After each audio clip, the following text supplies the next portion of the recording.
सर्वांना यावा हा भक्ती तत्वातला अनुभव आहे।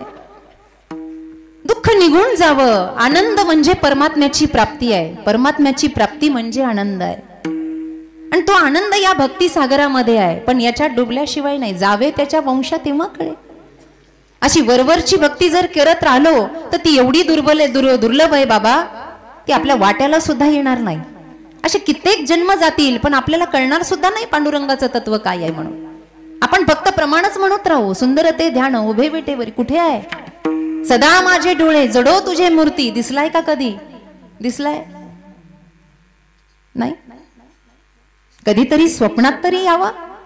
भक्तिशास्त्र असं आहे, स्वप्नात देव म्हणजे आपलं भजन अर्ध्यापर्यंत पोहोचलं, जडजडोनी वाहिला निघ ये भक्तीची वाटे लाग, जीवी पावसी अव्यंग निज धाम माझे, जडजडोनी वाहिला निघ। किंवा करावी तातडी परमार्थी, एवढं भजन एवढं प्रेम त्याच्यामध्ये असावं।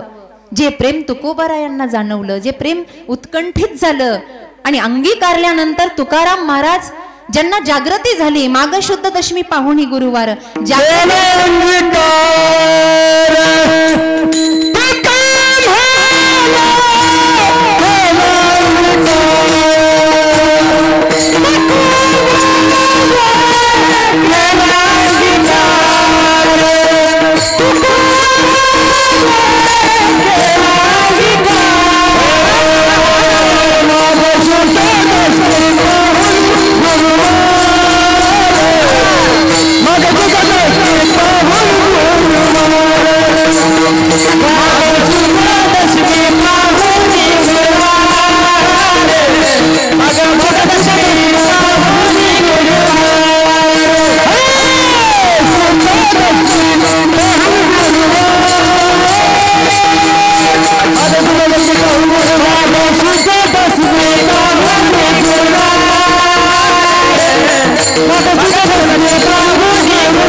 तुका म्हणे।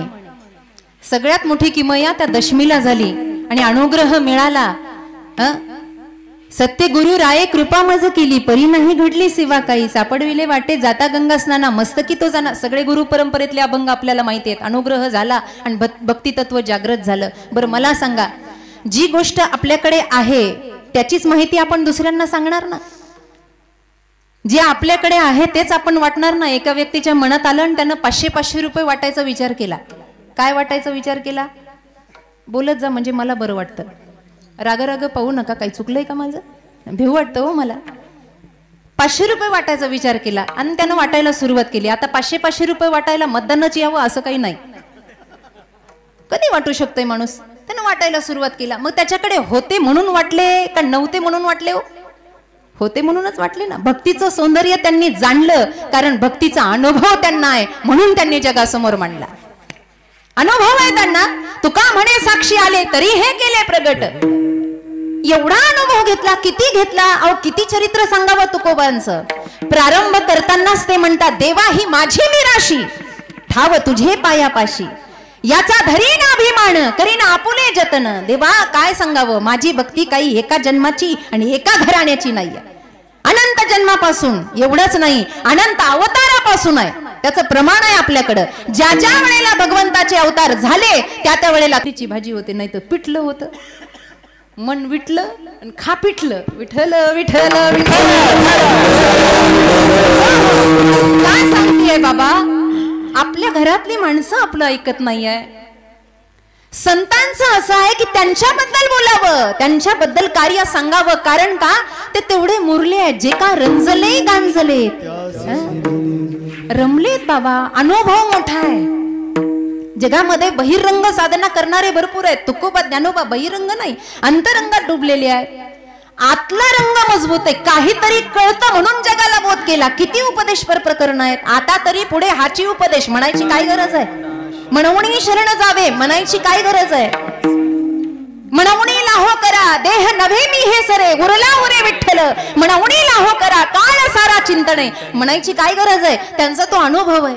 त्यांनी ते जाणलं म्हणून जगाच्या समोर असं आहे. अनुभवाले अंगा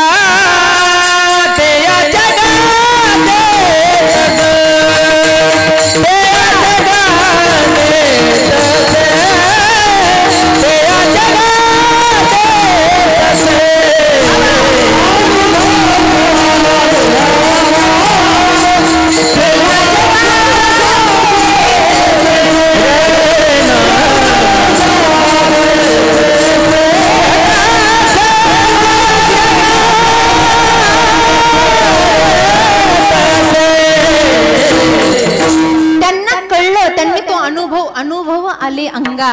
याचं त्याचं ऐकून सांगितलं नाही, कुणाचं पाहून केलं नाही. 300 वर्षाची साधना विश्वंभर बाबाची होती, तेव्हापासून रुजलंय. म्हणून देहूच्या घराण्यामध्ये आजही देव उभा आहे. कुणामुळे उभा आहे. फक्त विश्वंभर बाबामुळे उभा आहे. आणि म्हणून ती परंपरा तुकोबरायापर्यंत आली. वलोबा कनकाई ही सुद्धा पुण्याईनं विठोबाच्या भक्तीला लागली. विश्वंभर बाबापासूनची ही जुनी परंपरा आहे. या घराण्याला काहीतरी कळतं. माऊली ज्ञानोपर आहे, महाविष्णूचा अवतार, काहीतरी कळतं. शांती ब्रह्म एकनाथ महाराज भक्तीबद्दल काहीतरी कळतं. नवे अनुभवत आहे.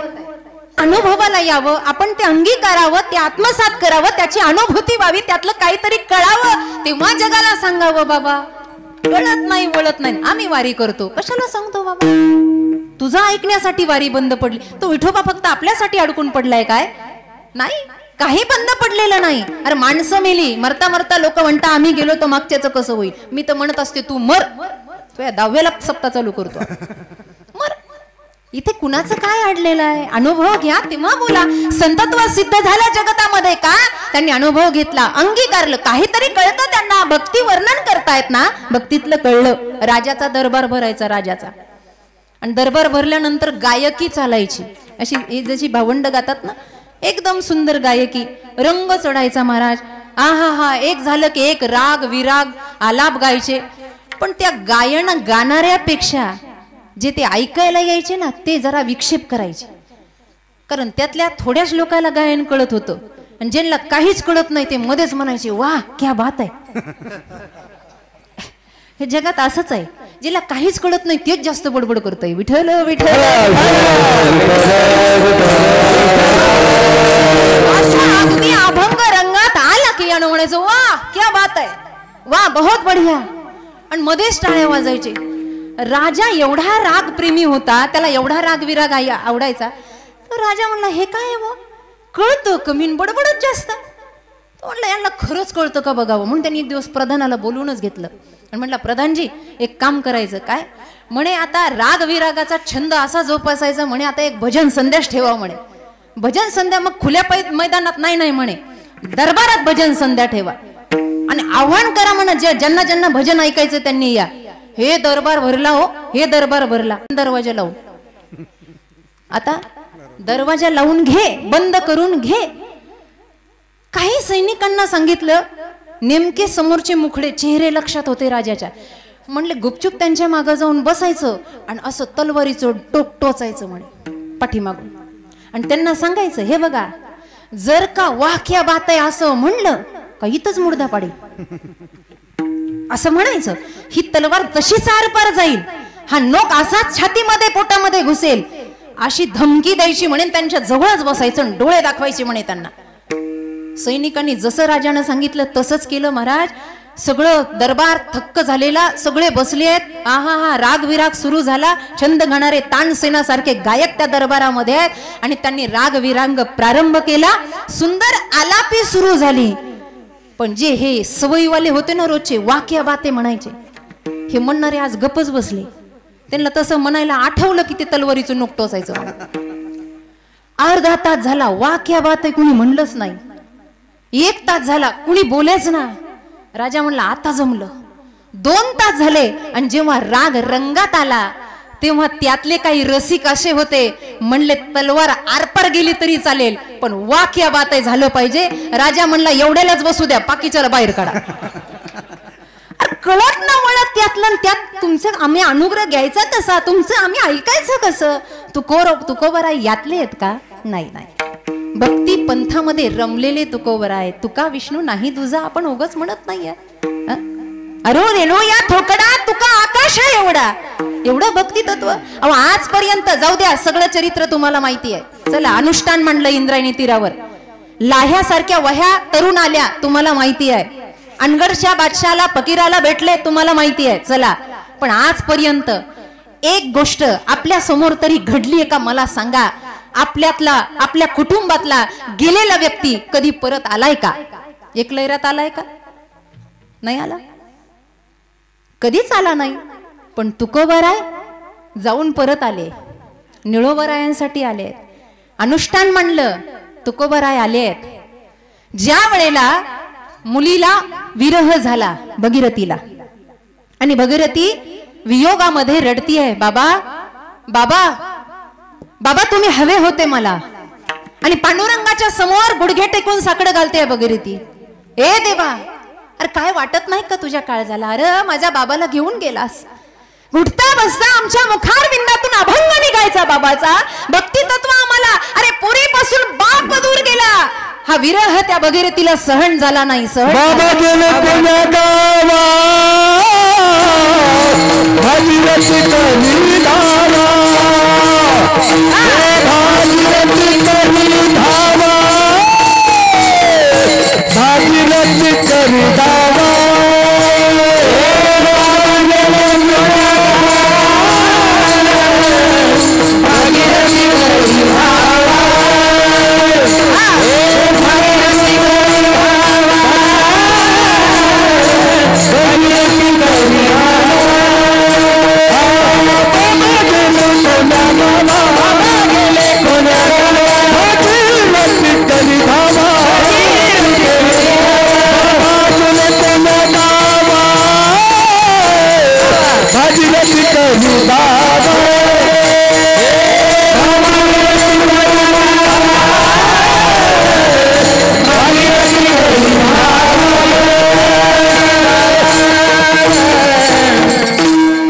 बाबाला अंतकरणापासून. ते बाबा साधारण नव्हते बाबा.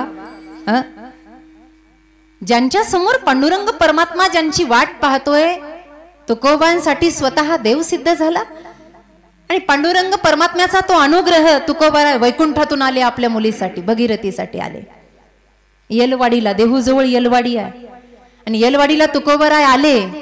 महाराज काय आनंद झाला असेल. ज्या वेळेला आपण अग्नी दाह देतो, जाणाऱ्या व्यक्तीला पाहतो, त्यावेळेला आपण ढसढसा रडतो का आता हे पुन्हा कधी दिसणार नाही. आपण शेवटचं मुख पाहून घेतो का आता हे पुन्हा कधी पाहायला भेटणार नाही. पण गेलेला व्यक्ती पुन्हा परत आला, आनंद गगनात मावेना लेकीचा. आणि भगीरथीनं स्वागत केलं. बाबा तुम्ही आला? आला, बसा बाबा. स्वागत केलं. एवढ्या घाई ना बाबा येणारे असं जर कळलं असतं ना तर शिदोरीचा बंदोबस्त केला असता. पण अचानक बाबा आले. आता घरात खायला काय बनवायचं बरं म्हणून आपल्या सर्वांना चरित्र माहिती. शेवया बनवल्या, बटुळ्याचा भात, शेवया बनवल्या.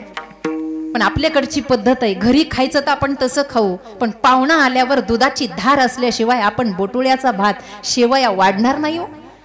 पण आता एवढ्या अवस्थेमध्ये अचानक कुठून दूध आणायचं, काय करायचं? लेकीच्या मनातलं ज्यांना कळतं ते साक्षात ब्रह्म आहे. कळतंय का? ते साक्षात ब्रह्म आहे. आणि त्यांनी सांगितलं भगीरथी वरून येतोय, दूध आणू शकत नाही काय. आणि म्हणून येलेश्वरा ते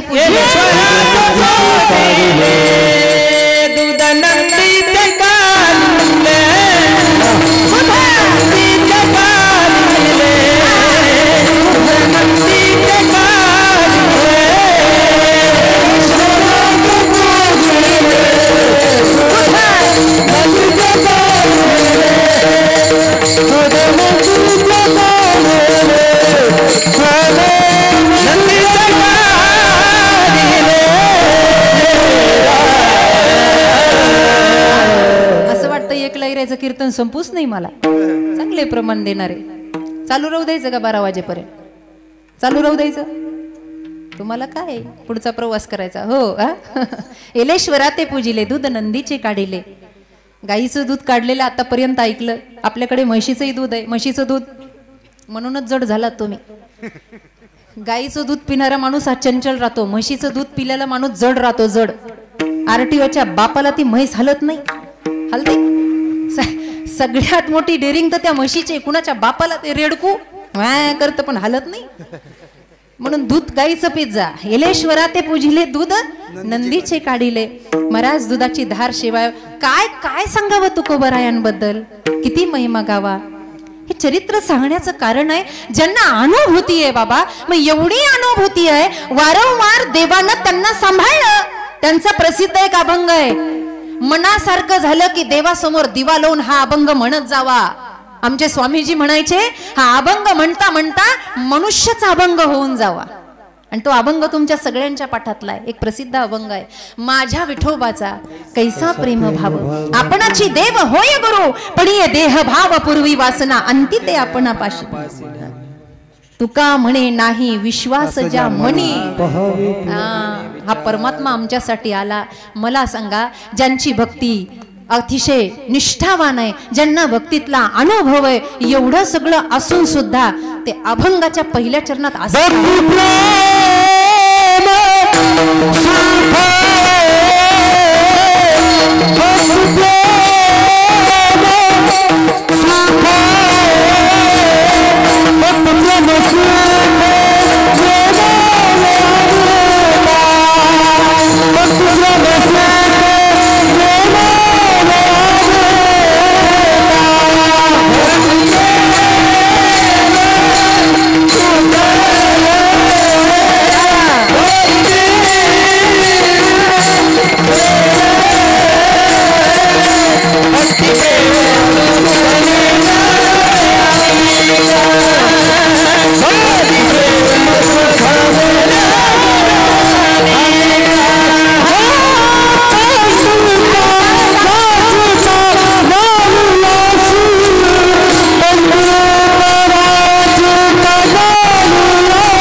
नेनवे आणि का असं म्हणता का हो महाराज, असं का? हा बरोबर आहे, ही भक्ती छान आहे. भक्ती अविर्भूत भावानं आम्ही जपली, भक्तीतला अनुभव आहे.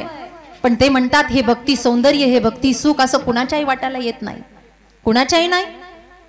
पंडिताच्या तरी आलं पाहिजे ना. पंडित जो त्रिकाळ संध्या जाणतो, जो संतांची सेवा करतो. पंडा वेगळा आणि पंडित वेगळा. काशीला पंडा बघायला भेटतो. काशीला गेलत ना आपण कधी? काशीला तिथं बघा, आई वडिलाच्या नावानं लगेच ते लोक असे जमा होतात. तुमची आई गेली आहे का, मग इथे 1000 रुपये ठेवा, तुमचं कल्याण होईल, आईला मोक्ष मिळेल. हे पंडा. पंडित नाही. ज्यांना लिखाण करता करता, वर्णन करता करता अंतरंग ज्यांची साधना परिपूर्ण झाली, पंडित. पण इतका मोठा पंडित असला पण तरी सुद्धा त्याच्या जोडीला जर त्याला गची बाधा झाली, अभिमान झाला, त्याला भक्ती काय करणार आहे? इथे 4 अभंग पाठ आहेत, 9-10 ओव्या पाठ आहेत, तरी आम्हाला कार्यक्रमाला गेल्यावर खुर्ची पाहिजे बसायला. खुर्चीशिवाय आम्ही खाली बसत नाही. लोक महाराज म्हणले की आम्हाला नमस्कारच केला पाहिजे, आमची व्यवस्थाच झाली पाहिजे. पाहिलं तर तुकोबारासारखी भक्ती आपल्याला जमत नाही. खोटा अवडंबर आपण धरून बसलोय, स्वतःला वारकरी म्हणतोय आपण, पण त्या वारकऱ्याचा निष्ठा कशी आहे, त्याचे नियम काय आहे हे आपल्याला माहित नाही. सकाळच्या काकड्यापासून संध्याकाळच्या झारी जागरापर्यंत कुठे ना कुठे साधना आमची परिपक्व व्हावी हे आपल्याला माहित नाही आहे. पण थोडस करून सुद्धा आम्हाला लगेच अभिमान झालाय, आणि हा अभिमान पतनाचं कारण आहे. मग पंडित काय कामाचा? वाचा, तो वाचतोय. ज्ञानेश्वरीच्या त्या ग्रंथांवर हात फिरवणं सुद्धा पुण्याचं काम सांगितलंय, पण नुसता हातच फिरवायचा का? मग कधीतरी गुडार्थ दीपिका जाणून घ्यायचीच नाही का? असं आहे, महाराष्ट्रात जन्माला आलेल्यानं मरण्याच्या अगोदर एकदा तरी ज्ञानेश्वरी वाचावी. एकदा तरी. वाजवायच्या असतील तर जोरात वाजवा, मी काही टाळ्यावरचा महाराज नाही. वाजवल्या का नाही वाजवल्या काय काय, मरायच्या अगोदर वाचावी ज्ञानेश्वरी, एक तरी ओवी अनुभवावी म्हणतात. कारण का? ते वाचन असं आहे, असतोमा सद्गमय तमसोमा ज्योतिर्गमय मृत्युर्मा अमृतम गमय. ज्ञान होतं, पण पुन्हा ज्ञान झालं की पुन्हा गची बाधा वाचका आणि ज्ञानी असी. तसं तर ज्ञानाचे 10 प्रकार आहे. योग सिद्ध झाला की माणसाला ज्ञान होतं. योग सिद्ध झाला, माऊली ज्ञानोबराय तर म्हणतात योग इतका सोपा आहे, इतका सोपा आहे. आपल्याला योग हा शब्दही काही वेळेला नीट म्हणता येत नाही. कुंडलिनी जागृत झाली की ज्ञान होतं, परंतु अशा ज्ञानाला सुद्धा भक्ती सुख दुर्लभ आहे म्हणतात. योग सिद्ध झाला की, पण योग सिद्ध करायला थोडस विषयांतर होईल, पण ऐका, श्रोत्रिय ब्रह्मनिष्ठ सद्गुरूंची सानिध्य प्राप्त झालं तर योग्य सिद्ध होतो, नाही तर योग सिद्ध होत नाही. आता दत्त जयंतीला आपण बऱ्याच वेळेला अभंग गातो, म्हणतो पहिलं मेरूच्या शिखरी तो योगी निरंकारी, मुद्रा लावणी खेचरी प्राणायामी बैसला. पहिलं मेरूच्या शिखरी, पहिलं म्हणजे पलीकडे, मेरू म्हणजे डोकं. हे अष्टचक्र भेदन आहे.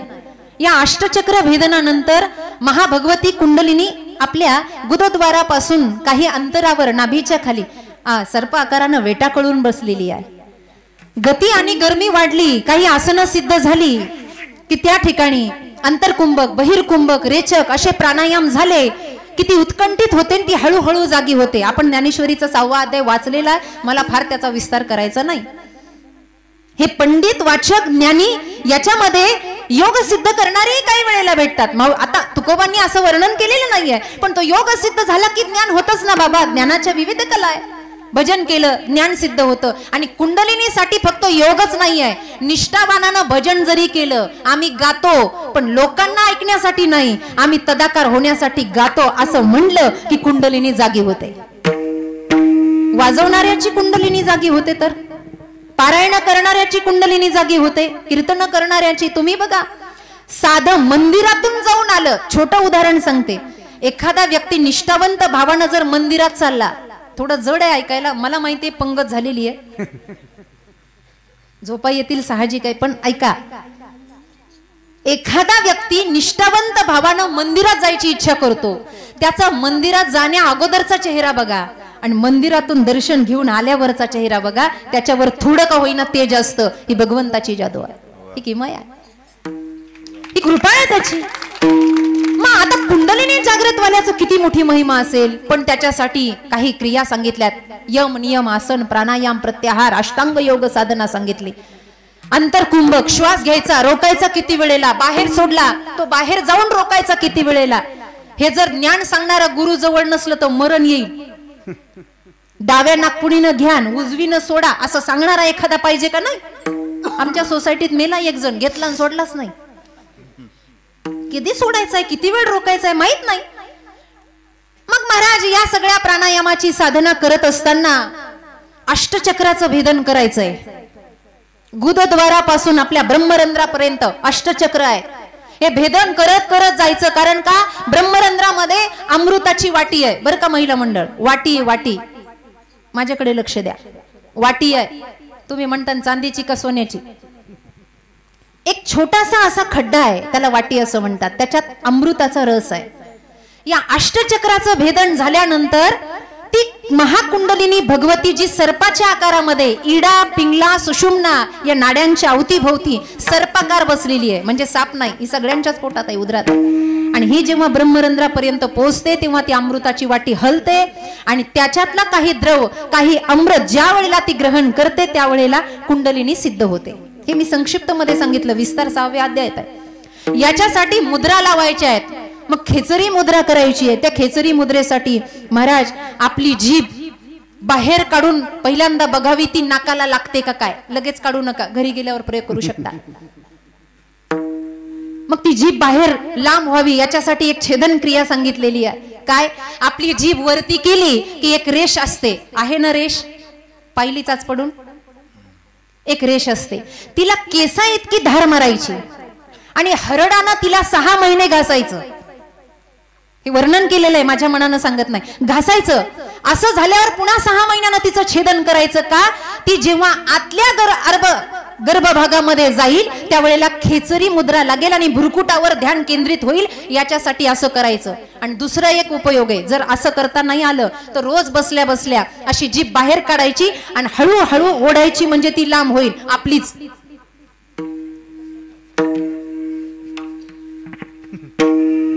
त्यानं ती छेदन क्रिया होईल. असं झाल्यानंतर महाकुंडलिनी जागृत होते, योग सिद्ध होतो. पण हा योग ज्ञानापर्यंत पोहोचवतो. तुकोबराय म्हणतात असा ज्ञानी सुद्धा काही कामाचा नाही. महाराज तुम्ही एवढं बोलता, अरे मी एवढंच बोलत नाही, मी त्याच्या पुढचं दुसऱ्या चरणात बोललोय. आत्मनिष्ठ जरी जरी आत्मनिष्ठ जरी झाले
वाचकाचं ज्ञानीयाचं कुठे घेऊन बसलात. मी त्याच्या पुढे सांगतो, जे आत्म्याशी निष्ठ आहे. आता आत्मनिष्ठ कोण नाहीये, सगळ्यांनाच आपला आत्मा प्रिय आहे. कोणाला असं वाटतं का बसल्या बसल्या आत्ताच आत्मा बाहेर जावा, वाटलं तरी सप्ताह होस तर नको, कशाला सुतक गावाला उगाच. नाही कळलं काही काहीला असं वाटतं का, महिला मंडळ वाटतं का आत्मा बाहेर जावा म्हणून. अय लाडक्या बहिणी, नाही ना वाटत आत्मा बाहेर जावं. सगळेच आत्म्याशी, आपल्याला हे माहिती आहे, नैनम छिंदंती शस्त्रानी नैनम दहती पावका, हे माहिती आहे. त्याला जाळल्यानं तो जळत नाही, त्याला पाण्यात डुंबवल्यानं तो डुबत नाही, हे सगळं माहिती आहे. पण तरी सुद्धा आपण आपल्या आत्म्याशी निष्ठ, साधा सरळ सोप्या भाषेत सांगतो. कुणालाही वाटत नाही मी मरावं, त्या आत्म्यानं आपल्याला चिटकून बसावं. भले ही देह आणि आत्मा हे काही कार्य करण्यासाठी एकत्र आलेली आहेत, या दोघांचा कार्यकारण संबंध नाही आहे. देह अहमदंड म्हणून हा माझा माझा करत आपण जीवन घालवतो. कुणाला असं वाटत नाही आत्म्याशी आपण अनिष्ट होऊन जावं आणि हे बाहेर पडावं, असं नाही वाटत. सहज बोलता बोलता कधी कधी आपण म्हणत असतो, मरण काय, मरणाच्या बापाला मी भेट नाही. काही काही लोक असं पुढचं म्हणतात, मरण काय, मरण्याच्या बापाला म्हणे मी भेट नाही. दोन मित्र दोघाची पैंज पडली. पैंज पडल्यावर गप्पा मारता मारता, आता मित्राच्या गप्पा काय कुठल्या कुठेही जाऊ शकतात. गप्पा रंगल्या आणि हा म्हणला, अरे असं भिव दाखवत जाऊ नको म्हणला, मला भेट नाही म्हणला मरणाला मी. घाटी हॉस्पिटल आपल्याला माहिती आहे, औरंगाबादला आहे, माहिती आहे ना. तिथं एक जणाचा वशिला होता आणि वशिला असल्यानंतर त्यानं सांगितलं, म्हणला तू जे बोललाय ना ते मला सांग. म्हणे काय, खरंच घाबरणार नाही? हो म्हणे नाही घाबरणार. बघ बरं माझा वशिला आहे तिकडे, मी काही काम सांगू शकतो. महाराज लाखाची पैंज पडली, लाखाची. ठीक आहे म्हणे, काही हरकत नाही. करायचंय काय, माझी भीती तुला सिद्ध करायची आहे ना, करायचंय काय. ज्याचा वशिला आतमध्ये होता, चांगलाच जबर वशिला होता, त्यानं सांगितलं काही नाही, तुला मी 100-150 चॉकलेट आणून देतो. तू काय करायचं, शवग्रहामध्ये जायचं. शवग्रह माहितीये, शवग्रह मुर्दे जिथं ठेवतात ते, जिथे मुर्दे असतात ना त्याला शवग्रह असं म्हणतात. शवग्रहात त्या मुर्द्यांच्या त्या खाणीमध्ये, त्या घरामध्ये जायचं आणि असे जे पांढरे कपडे टाकलेले असतात त्या खाटावर, काही नाही म्हणे, त्यांच्या हातामध्ये असं एक एक चॉकलेट ठेवून यायचं म्हणे. हा बहादर मोठा, त्याला वाटलं आता एवढं कुठं होणार आहे, पण त्यानं बरोबर 150-200 रुपयाचे चॉकलेट घेऊन दिले. मी मरणाच्या बापाला भीत नाही म्हणणारा. म्हणला खरंच ठेवायचे का? म्हणलं घाबरला काय, लाखाची पैंज आहे. म्हणला कोणाच्या बापाला घाबरत नाही. पुन्हा तेच, काही काही लोक काय एवढा आत्मविश्वास दाखवतात तेच कळत नाही. कुठेही काही आत्मविश्वास दाखवू नये. हे गेलं महाराज, तयारी झालं. ज्यानं पैंज टाकली होती का लाखाची, ते मागच्या दारानं गेलं आणि जे शेव झोपलेले होते, जे मुर्दे झोपलेले होते का, त्याच्यातल्याच एका मुर्देमध्ये जाऊन स्वतः झोपलं पांघरून घेऊन. आणि हे चॉकलेट वाटायला गेलं. गेल्यानंतर 20-25 जणांच्या हातात यानं चॉकलेट दिले आणि 20-25 चॉकलेट दिनं झाल्यानंतर हे 26वं फक्त एवढंच म्हणलं, यार अजून एक दिन, हे जागेवर मेलं. कुठेही फुकटची नाही, आत्मनिष्ठ सगळेच आहेत हो. असं काय करता, सहज वैतागून आपण म्हण, याच्यापेक्षा मरण परवडलं, पण यम आला की त्याला गोड गोड बोलायला लागतात माणसं. एक माणूस एवढा हुशार, सहज ओघात आलं म्हणून सांगते, मला काही फार सांगायचं नाही. यम आला म्हणे त्याच्या दारामध्ये आणि दुकानदार होता, किराणा दुकानदार, बायको माहेराला गेलेली होती. दुकानदार होता, यमाना आवाज दिला, चला म्हणे चला. आता हे अगरबत्ती ओळीत होतं, एका हातात चहाचा कप. आपलं भजनही तसंच असतं. पंचपदी होस तर 2-3 कप मुरली महाराज चहा लागतो. कुणी काढलाय कुणास ठाऊक, काय तर म्हणे घसा गरम करायचा. विठ्ठल विठ्ठल विठ्ठल सुंदर ते धान उभे विटेवरी भुर. असंच आहे आपलं. अजून काय, ते एका हातात चहाचा कप, अगरबत्ती ओवाळीत. हनुमान चालीसा चालून मागून आवाज आला, चला. यानं कप खाली ठेवला, शांततेत मागे वळून पाहिलं. उगात आलं म्हणून दृष्टांत देते, बाई काही संबंध नाही. मागे वळून पाहिलं, तो यम एवढा सुंदर दिसत होता. महिला मंडळ एवढा देखणा पाहिलाय कधी? काही काही हो म्हणल्या मागच्या. अगं साधा जरी पाहिला तर 6 महिने झोप यायची नाही. एवढं देखणं येते. असे शिंग, मळवट भरलेला, लाल जीभ, बाहेर 4 व्हीलर सोडलेली, रेडा रेडा अशी त्याची आकृती आहे. फेर अँड लवलीनं चेहरा सजवलेला, काळ कुट्ट. तो म्हणला चला. यानं मागे वळून पाहिलं. पाहिल्याबरोबर त्याला म्हणला, हो आपण यम का? यू आर वेलकम, स्वागत. मृत्यू लोकात काही होऊ शकतं आणि 2025ला तर काही होऊ शकतं. या म्हणे, या. यम आला, बसा म्हणे, आमच्याकडे पद्धत आहे, अतिथी देवो भव. बसा. सोफ्यावर बसला. यानं सगळी प्रक्रिया पाहिली ना आतमध्ये गेला. बायको घरी नव्हती. फ्रीज मधून थंडगार दूध काढलं, ग्लासमध्ये टाकलं, दुकानात गेला, कसलं तरी औषध आणलं, त्याच्यात टाकलं, बोटानं हलवलं. यमाला म्हणला, आमच्याकडे तसा कोणी निर्मुखी जात नाही, तुम्ही दूध प्राशन करा. गट गट गट गट गट गट यमानं दूध पिलं आणि पिल्यानंतर तो मूर्छा येऊन पडला. अर्थात तो चक्कर येऊन त्या सोफ्यावर पडला. हा आनंदी झाला आणि चक्कर येऊन पडता पडता त्याच्या हातामध्ये पांढरा कागद होता. हा त्यानं घेतला. कोणी? त्या किराणा दुकानदारानं. दुकानदार फार हुशार असतात. आजचे इथं बसलेले सोडून फार हुशार. त्याने तो कागद घेतला आणि वाचला. वाचल्यानंतर असं होतं, मृत्यूची यादी म्हणजे मरणाऱ्याची लिस्ट, मरणाऱ्याची यादी. सगळ्यात वरती याचं नाव होतं. यानं पटकन पेन आणला, वरचं नाव खोडलं आणि खाली लिहिलं. तासाभरानं यमाला जाग आली. यम म्हणला, प्राण्या काय सुंदर द्रवपदार्थ तू मला पाजलास, कृतकृत झालो. वरती सुद्धा एवढं सुंदर पेय नाही आहे. तुझ्या प्राशन केल्यानं माझं अंतकरण प्रसिद्ध झालं, सिद्ध झालं, आणि म्हणून मी आता तुला वरदान म्हणून एक प्रक्रिया करतो. म्हणे काय करता यमराज? काही नाही म्हणे, मरणाऱ्याची सुरुवात वरून करणार होतो, आता खालून करतो. कुठेही काही जमत नाही. आमचा आत्मा बाहेर जावा असं वाटत नाही. पण तुकोबरायनं थोडंसं वेगळं म्हणायचंय. आत्मनिष्ठ आहे, उपासना चालू आहे, सोहम नाम जप चालू आहे. अहो जीवन मुक्त होण्याच्या तयारीपर्यंत आहेत. पण तुकोबराय म्हणतात तरी सुद्धा भक्ती सुख त्यांना दुर्लभ आहे. कसं दुर्लभ आहे? एकदा भजन करा. विठ्ठल विठ्ठल. ब्रह्मानंदाचा आनंद घेणारा ब्रह्मानंदी, ज्यानं ब्रह्म जाणलंय, बस आता तो जीवन मुक्त आहे. ब्रह्मानंद जाणला, ध्यान लागलं त्याचं, त्याला ब्रह्माशिवाय, अखंड तेजाशिवाय त्याला काही दिसत नाही. अशा अवस्थेत तो आहे. त्या ब्रह्मानंदाचा आनंद एकीकडे, ब्रह्मानंदाचा आनंद एकीकडे, आणि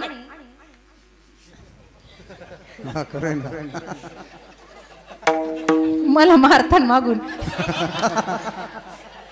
विठ्ठल विठ्ठल.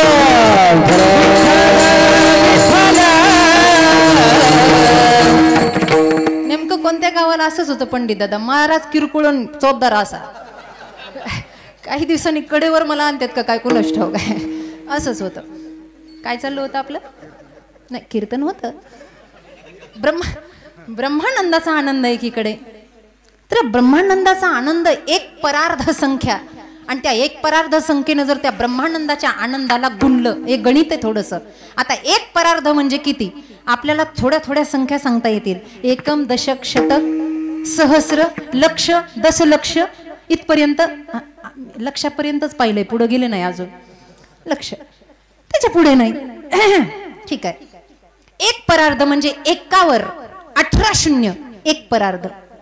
एवढ्या एक परार्ध संख्येनं जर ब्रह्मानंदांना गुणलं आणि भागिले म्हणून जर काही आलं, तर तुकाराम महाराज म्हणतात ते सुद्धा खऱ्या भगवत भक्तासमोर शून्य आहे. विठ्ठल विठ्ठल.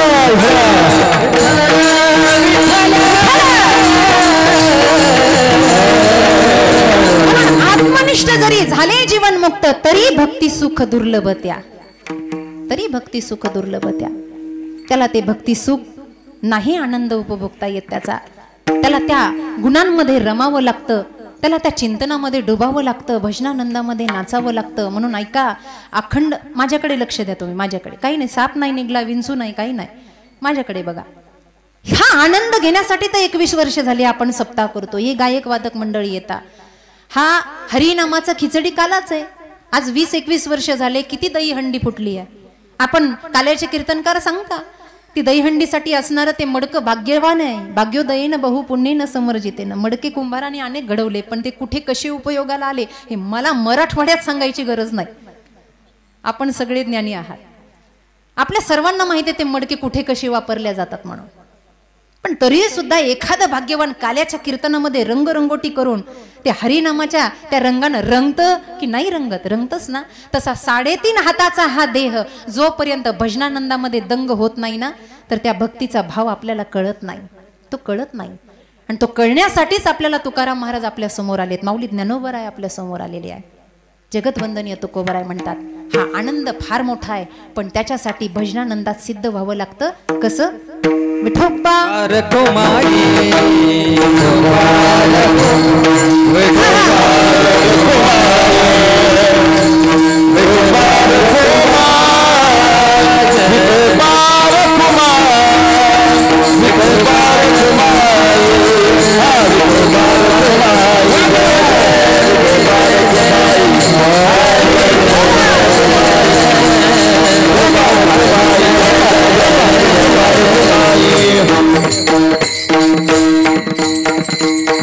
आता बघा 21 वर्ष झाले, पण भजन तुम्ही कसं केलं? आता केलं का?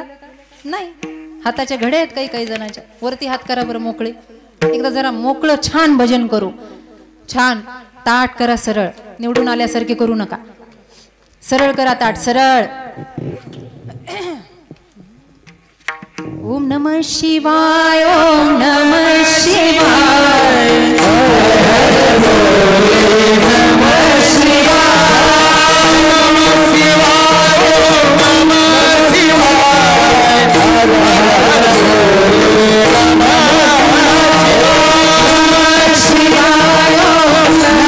शिवाय, हर हर भोले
वाजून घ्या. तिकडे कुंभमेळा प्रारंभ झालाय म्हणून शिवाची आठवण काढली आहे, कळतंय का? ह्या भजन सुखापेक्षा आनंद नाही, कारण माझे भक्त गाती जेथे नारदामे उभा तेथे, साक्षात भक्ती तिथेच उभी आहे, कळतंय का?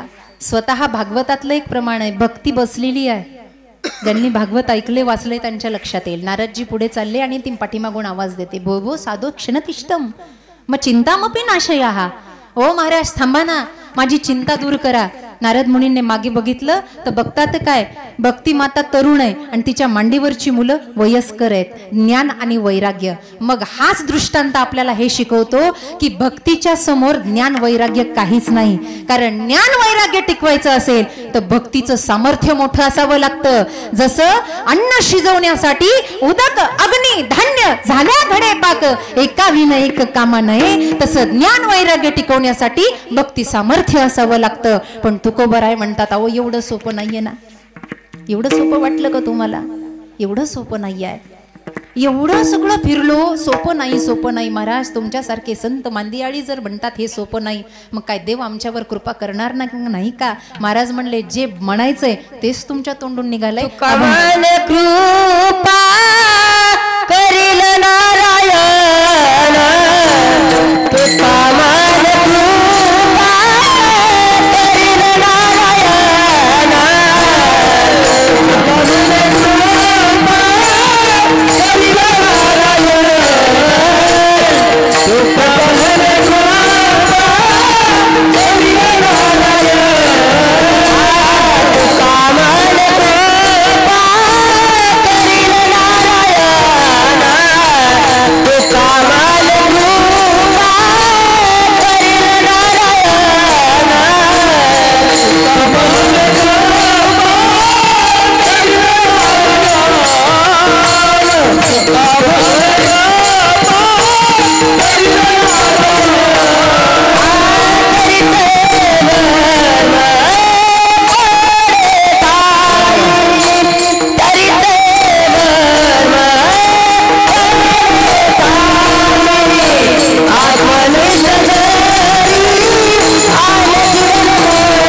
केलंय शेवटच्या चरणामध्ये, फार महत्वाचं आहे, जरासं लक्षपूर्वक ऐका, वेळ संपत आलेली आहे, ऐका.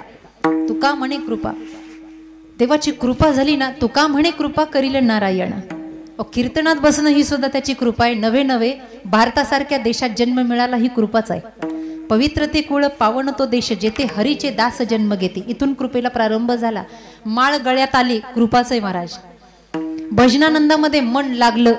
तुकाराम महाराजांचा एक प्रसिद्ध अभंग आहे, तुमच्या सगळ्यांच्या पाठात आहे.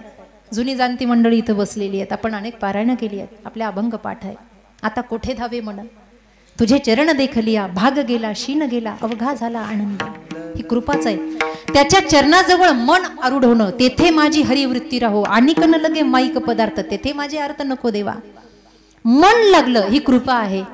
तुका म्हणे कृपा, कृपेवर एकच सांगते, त्याची कृपा झाली की सगळं जग जिंकल्यासारखे. नवे नवे ब्रह्मानंदापेक्षाही मोठा भक्ती तत्वातला आनंद. एक छोटंसं उदाहरण आहे. गावाच्या बाहेर एका वृक्षाखाली एक व्यक्ती उपासना करत बसला. संसाराला कंटाळला, माळ हातामध्ये घेतली, उपासना करत बसला. हरेर कृष्णम कृष्ण कृष्णेति कृष्णम, किंवा राम राम स्मरा हादी वगैरे वगैरे त्याचं भजन चालू झालं. भजन करता करता करता करता, हे बघा, भजनामध्ये एवढा आनंद आहे की शरीर आपोआप डुलायला लागतं. मुद्दामून डुलवायची काही गरज नाही. म्हणून मुली मागे पावले खेळत होत्या, काहींना राग आला असेल, मी त्यांना थांबवलं. कारण हरिपाठामध्ये नाचणं ठीक आहे, पण कीर्तनात थोड्या उड्या मारल्या की समोरच्यांचं लक्ष यांच्याकडे जातं. महाराज थोडं मला माफ करा. कीर्तनातच रंग असा चढावा की आपोआप अंग डुलावं. मी भजनातलं सांगते, तदाकार वृत्ती व्हावी. आणि मीराबाईच्या भजनात जसा जहरीला नाग डोलू लागला, नाग डोलतो, मनुष्य डोलणार नाही काय. तर त्या भजनातला एवढा आनंद वाढला आणि त्याची उपासना एवढी वाढली.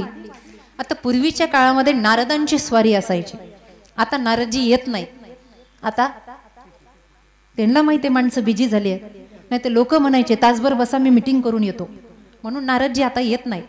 पूर्वीच्या काळात नारदजींची स्वारी असायची. नारदजी तिथून निघाले, त्यानं भजन करता करता तेजोमय प्रभाव पाहिला आणि पाठीमागे त्याचं लक्ष गेलं. नारदजी जाताना दिसलेले असताना त्या व्यक्तीनं नारदजींना मी कृपा सांगते आवाज दिला. आवाज दिल्यानंतर नारदजी थांबले. अरे आत्मजा, काय काम आहे तुझं माझ्याकडे? म्हटले, महर्षी तद्विद्धी प्रणिपातेन परिप्रश्नेन सेवया उपदेक्षन्ति ते ज्ञानम ज्ञानिना तत्वदर्शिना. गीता सांगते माझा नमस्कार आहे, पण माझा प्रश्न नाही, माझा एक संदेश आहे. तुम्ही कुठे निघालात?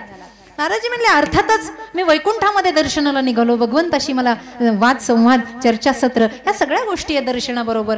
ठीक आहे म्हणले, माझा एक छोटासा प्रश्न आहे, तेवढा देवाला विचारताल का? नारदजी म्हणले, मला पहिल्यांदा असा व्यक्ती भेटलाय की तो देवाला प्रश्न विचारा म्हणतो. प्रश्न त्याचा असा होता, माई बाप, प्रश्न त्याचा असा होता, नारदजी देवाला फक्त एवढं विचारा की तुम्ही मला कधी भेटणार आहे? देवाला? नारदजींना एवढं आश्चर्य वाटलं, या कलियुगाच्या प्रभावात असा कोणी आहे का? कारण बहुतेक वेळेला आमच्या मुलाचं कधी जमेल असे विचारणारे भरपूर आहेत. पण देव काही मी उद्धार पावेन, काही कृपा करील नारायण, ऐसे तुम्ही सांगा संत जन, करा समाधान चित्त माझे, असं म्हणणारा कोणी एखादा विरळ आहे. मनुष्यानाम सहस्रेषु, गीता सांगते, हजारातून एखादा आहे. नारदजींना एवढं त्याचं म्हणणं आवडलं.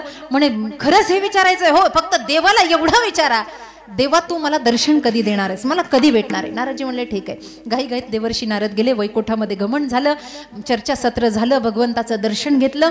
घाईघाईनं निघायचं की पटकन द्वाराजवळ आल्यावर नारदजींना आठवलं. आणि आठवल्याबरोबर नारदजी तसेच मागे फिरले. देवानं विचारलं, महर्षी काय झालं, आता काही राहिलंय का अजून?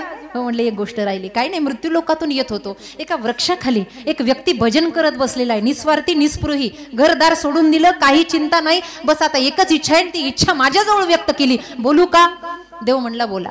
काही नाही, ती इच्छा एकच आहे. त्यानं मला विचारायला सांगितलं की देवाला विचारा तुम्ही मला कधी भेटणार आहेत? देवानं उत्तर दिलं, तो ज्या झाडाखाली बसलाय त्याचे जेवढे पानं आहेत तेवढे वर्ष उलटल्यानंतर मी त्याला भेटन. ते झाड होतं चिंचेचं. आणि चिंचेच्या झाडाचे पानं किती मोठे मोठे असतात आपल्याला माहिती आहे. झाड होतं चिंचेचं. देवर्षी नारद म्हणले, असं सांगण्याऐवजी सरळ सांगा ना भाऊ, माळ कळ्यातून काढून ठेव, हरिपाठ बंद कर, घरी जाऊन बस. असं अडचणीत बोलायची काय गरज आहे? सरळ हातानं खायचं ना, कानामागून हात घालायची गरज काय आहे? असं म्हणल्यानंतर देवही चपापला. पण देवर्षी नारद आज त्या गल्लीनं गेलेच नाही, त्या रस्त्यानं गेलेच नाही. दुसरा आठवडा गेला, हा भजन करता करता तीनदा मागे वळून बघायचा, शेंडीवाला बाबा का दिसत नाही. दुसरा आठवडा, तिसरा आठवडा, देवर्षी नारद परस्पर बायपास भेटून यायचे. पण एकदा गाठ पडलीच. ओ नाराजी म्हणले ऐका. काय गेले होते का नव्हतं ते? एक काम सांगितलं. काय मागितलंय का तुमचं? जोडीतलं पीठ मागितलंय? वेळ मागितलाय? काही नाही. एक साधा प्रश्न होता. देवाला फक्त विचारून या मला भेटणार कधी. नारदजी म्हणले गड्या एकदा सांगू का तुला? खरं सांगू? मी भेटलो देवाला. तुझा प्रश्न विचारला, उत्तरही आलंय, पण सांगू का? म्हणे हो. देवानं सांगितलं तू ज्या झाडाखाली तपश्चर्येला बसलाय त्याची जेवढी पानं आहेत तेवढे वर्ष उलटल्यानंतर मी तुला भेटेल. नुसतं देव भेटेल हे ऐकलं आणि तो वेडा झाला महाराज. कोण? भजन करणारा. मला देव भेटणार आहे, किती वर्ष किती साल मला माहित नाही. तो वेडा झाला आणि वेडा होऊन तो नाचायला लागला. आंखों से आंसू बहे, वाणी से कुछ न कहे. रोमांच प्रफुल्लित झालं आणि वेडा झाला. नाचता नाचता नारदजी त्याच्याकडे बघून म्हटले संपलं याचं, झालं म्हणले येड. असंही भजनाला लोक येडच म्हणतात. वेड झालं म्हणले. गेलं आणि अशी चिंता करता करता लख प्रकाश पडला. नारदजींनी पाठीमागे पाहिलं तर सुदर्शन चक्रधारी भगवंत उभा आहे. नारदजी म्हणले अरे दोन तोंडाच्या देवा, अरे काही आठवड्यापूर्वीच तू म्हणलास ना ज्या झाडाखाली बसलास त्याची जेवढी पानं आहे तेवढी वर्ष उलटल्यानंतर मी याला भेटेल, आता कशाला आलास? देव म्हणला नारदा तुला माझा भाव कळाला नाही. तेवढे वर्ष उलटल्यानंतर जेवढं भजन असायला हवं होतं ते याच आत्ताच सिद्ध झालं माझ्या कृपेने, म्हणून मी आलोय. विठ्ठल विठ्ठल म्हणे कृपा करील नारायण तरीच हे वर्म पडे ठाई. त्याची कृपा झाली की सगळं काही होतं. म्हणून त्याला प्रार्थना करावी. नाम सप्ताह चालू झाला. ए देवा, ए परमेश्वरा, अरे किती दिवस आता हा संसार सुखाचा सागरामध्ये मी डुबून राहू? अरे रोज काकड्यामध्ये म्हणतोय रे मी धनदारा पुत्र जन बंधू सोयरे पिशून. विठ्ठल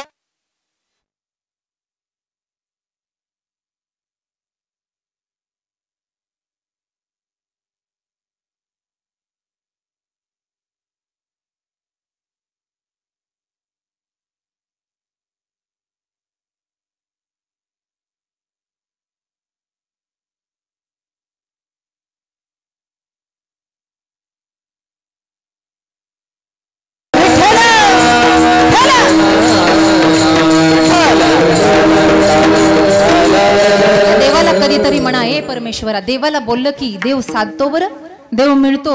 आपण देवाला मागत नाही, आपण देवाचं मागतो. अर्जुनाने देवाला मागितलं, दुर्योधनाने देवाचं मागितलं. च आणि ला याच्यामध्ये फरक आहे. जरासं व्याकरण पक्क असलं पाहिजे देवाला मागताना. देवाचं काय काय? सृष्टी देवाची आहे, सगळं देवाचं आहे, पण देवाला म्हणायचं देवा हे तुझं नको देऊ, तूच मला पाहिजे. एकदा तो मिळाला ना बाकी काही राहत नाही. हे भजन कीर्तन त्यासाठीच आहेत. वारकरी संप्रदायामध्ये अखंड नाम हरिनाम सप्ताह करण्याचं प्रयोजन हे आहे.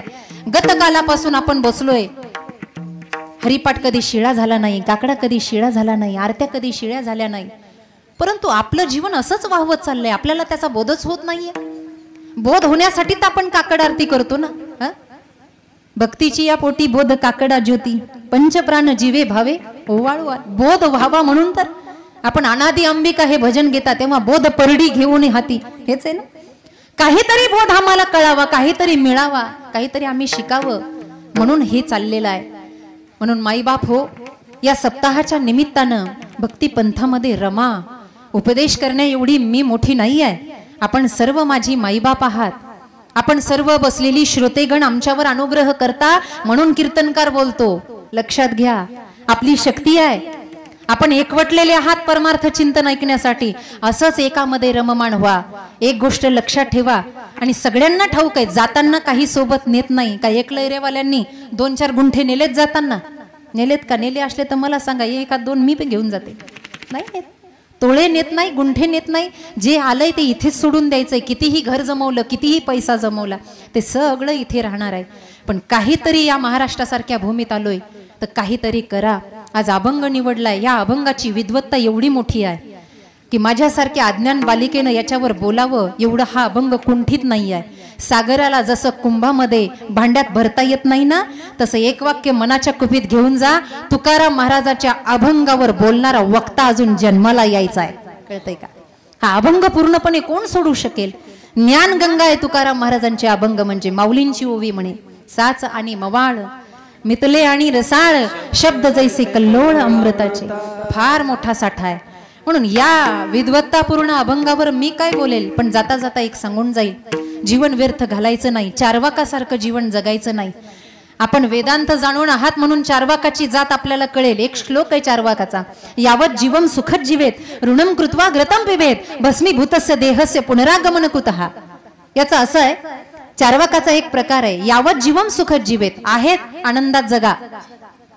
मग काही लोक म्हणले का हो आनंदात जगायसाठी पैसा पाणी लागेल ना, ते म्हणले मग त्याच्यासाठी अडचण काय आहे, मग ऋणम कृत्वा घृतम पिबेत, ऋण काढा सण करा. असे हुशार आहेत काही काही जन्माला आलेले, ऋण काढायचं दिवाळी करायची. चारवाक आहेत बरं, यावत जीवम सुखद जीवेत ऋणम कृत्वा घृतम पिबेत. मग त्यांना लोक म्हणले अहो ऋण काढल्यावर सण करायचा, मग ऋण फेडायचं नाही का, ते म्हणले हा नाही फेडायचं. मग भस्मीभूतस्य देहस्य पुनरागमन कुतः, एकदा मेल्यावर ते काय सरनात उडी मारणार आहे काय, मरुस तर ऋण फेडायचं नाही, सुखी जीवन जगा, असं नकोय. छत्रपती शिवरायांच्या भूमीमध्ये आपण जन्माला आलोय. जाता जाता थोडंसं बोलून जाईल. आज वर्तमान स्थितीमध्ये सगळं काही बिघडलंय, सगळं बिघडलंय. आपण त्या राज्यात राहतोय. हे बघा, शिवाजी महाराजांचं चरित्र सांगायला मी इथं आले नाहीये. इथे बसलेला चंदन है इस देश की माटी, तपोभूमि हर ग्राम है, हर बाला देवी की प्रतिमा, बच्चा बच्चा राम है. आपल्या सगळ्यांना महाराज माहिती आहेत, आपल्या सगळ्यांना धर्मवीर माहिती आहेत. मी काहीतरी चिंतनाचा प्रसाद घेऊन आले होते, पण मला वाटलं म्हणून मी बोलतेय. वर्तमान स्थिती बिघडलीये माझ्या भावंडांनो. ऐका, आज कुठे तोंड काढावं आणि कुठे जगावं हे कळत नाहीये. एक गगन में हजारों तारे, एक तारी भजन ऐका, एक गगन में हजारों तारे मिलते हैं झिलमिल के सारे, कभी न देखा उनको लड़ते, कभी न देखा उनको बिछड़ते. एका गगनामध्ये हजार तारे आहेत, पण ते भांडले काय एकमेकाशी, ते एकमेकाच्या जीवावर उठले काय. मला काय बोलायचं हे लक्षात आहे. इथे माणसंच माणसाला कापायला लागली, तर माणसंच माणसाला खायला लागली. थोडीशी लाज वाटली पाहिजे.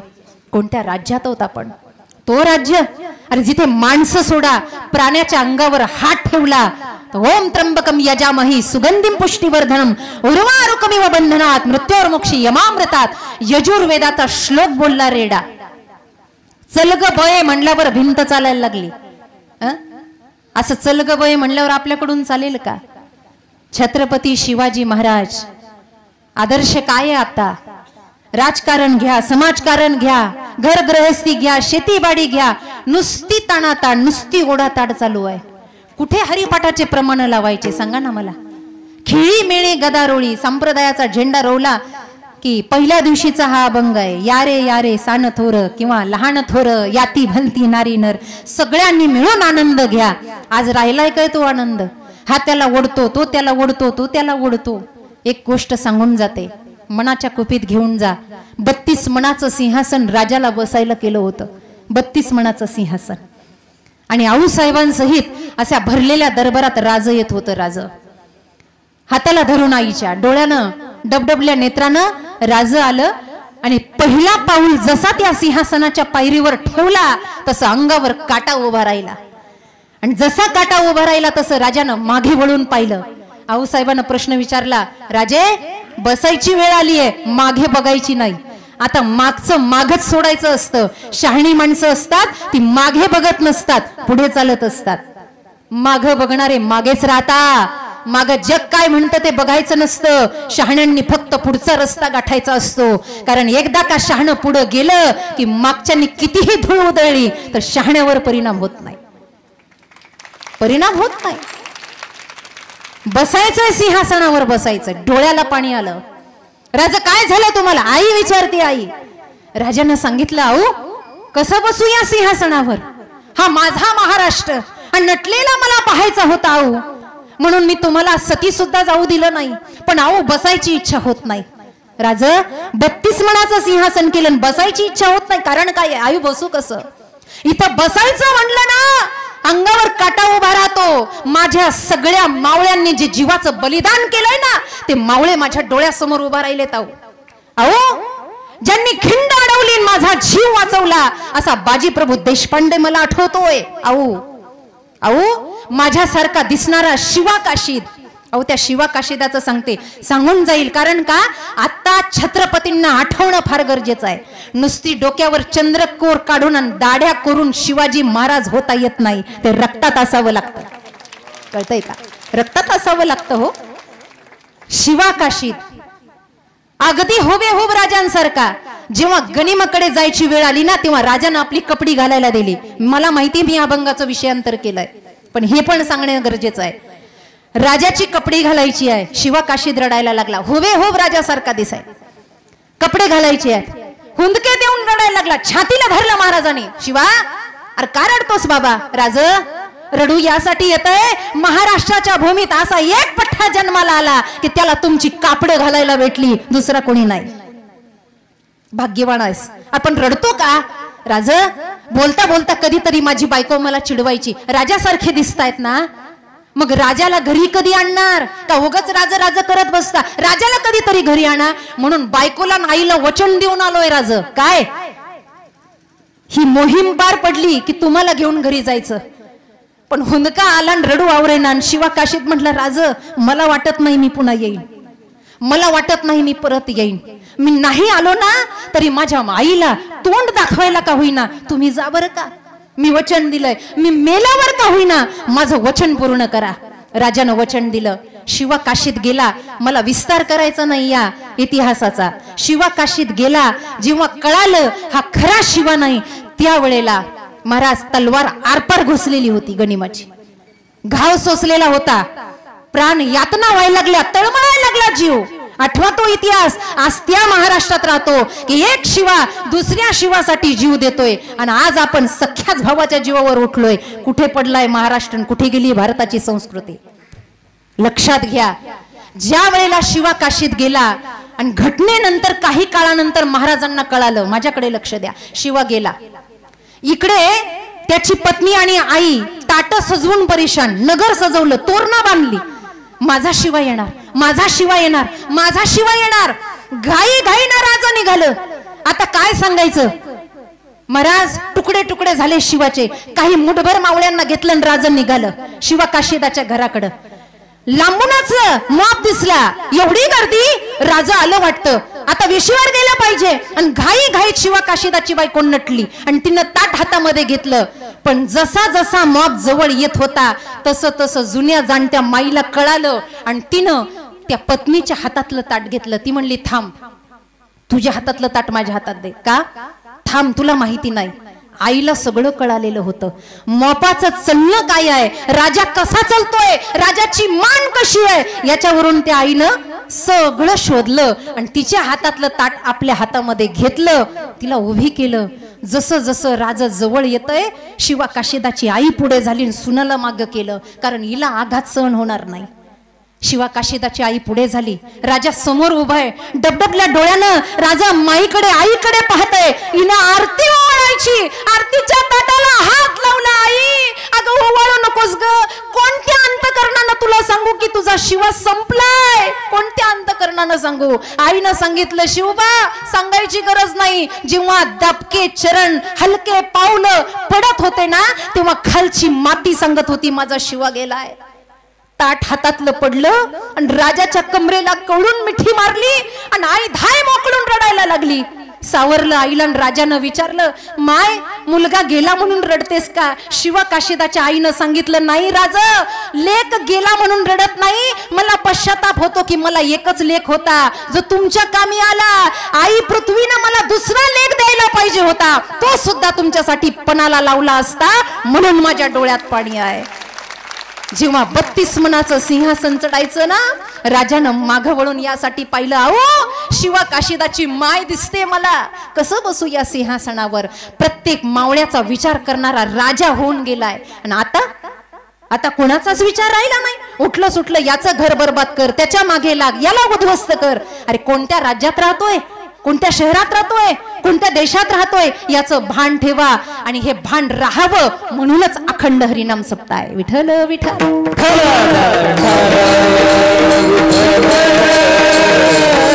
म्हणून माईबाप आपण माझी आठवण काढली आणि आपल्या निमित्तानं मला माझ्या जननी जन्मभूमीश्च माझ्या जन्मभूमीचं पुन्हा एकदा दर्शन झालं.